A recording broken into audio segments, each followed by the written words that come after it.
Welcome back mga katambalan, mga hot topic and issue pag-usapan natin. Update po tayong muli kay Alden Richard at kay Catherine Bernardo na kung saan nga lang ay katatapos nga na pag-anunsyo itong si Alden Richard sa gaganaping Lights, Camera, Run, takbo para sa pelikulang Pilipino. Ito po ay Run for a Cause, isang advocacy ni Alden Richard at ito po ay gaganapin sa May 11, 2025. Katuwang ni Alden Richard dito ang kanyang kumpanyang MyReach.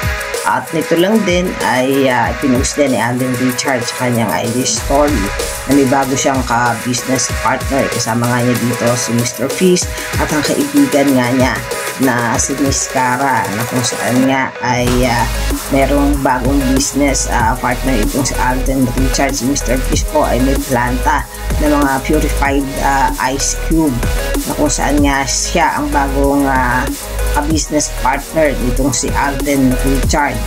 Samantalang si Catherine Bernardo naman sa katatapos nga lang niya nag-garage sale na tinulog ng kanyang mga fans na gustong makabili ng kanyang mga damit na talaga namang very successful at naging hands-on naman talaga itong si Catherine Bernardo sa pinanap nga niya na garage sale.